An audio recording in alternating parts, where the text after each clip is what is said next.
Aujourd'hui, je teste l'application Buckist. Cotée à 4,2 sur 5, cette application permet de se créer une bucket list, une liste de choses à faire. Comment fonctionne-t-elle? Commencez par vous connecter via votre compte Google ou votre compte Facebook. En effet, cette application nécessite une connexion.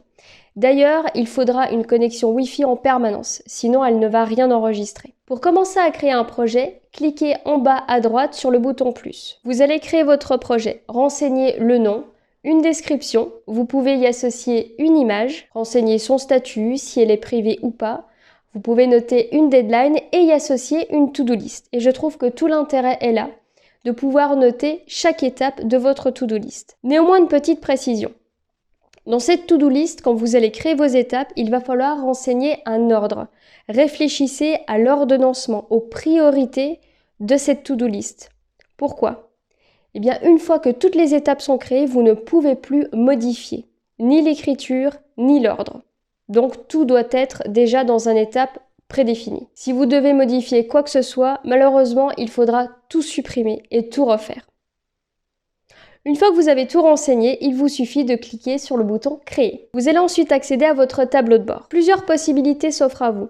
Soit vous visualisez vos projets selon leur statut, si c'est archivé ou en cours, soit vous regardez vos projets par catégorie. Pour modifier ou supprimer l'un de vos projets, il vous suffit de cliquer sur les petits boutons qui se trouvent en haut à droite. Les points forts. J'aime beaucoup l'idée du tableau de bord que l'on peut visualiser soit par statut, soit par catégorie.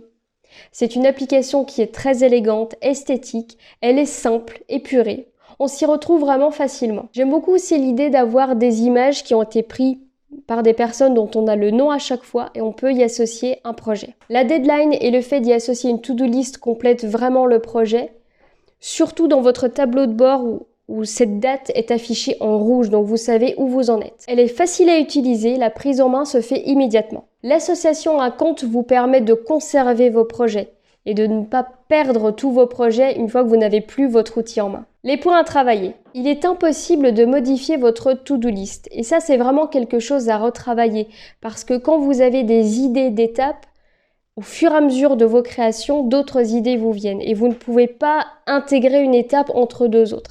Ça, c'est vraiment quelque chose qui doit être revu, au moins que l'on puisse changer l'ordonnancement. Bon, ce qui est quand même intéressant, c'est que vous êtes obligé de réfléchir à toutes vos étapes de la to-do list.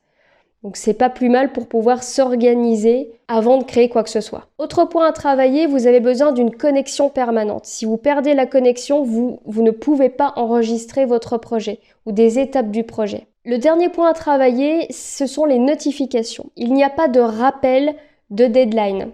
Une deadline qui arrive à terme, eh bien elle passe. Donc ça veut dire que vous êtes obligé d'ouvrir cette application pour savoir où vous en êtes. Est-elle approuvée? Oui, je l'approuve vraiment pour son côté élégant, les images, elle est épurée et surtout facile à utiliser. Nous arrivons à la fin de cette vidéo et si vous êtes encore ici avec moi, c'est peut-être que le sujet de l'organisation vous intéresse.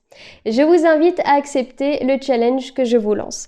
Challenge sur 4 jours, 100% gratuit qui se trouve dans la description juste en dessous. Il vous suffit de renseigner votre prénom, votre email et moi je vous envoie la première vidéo.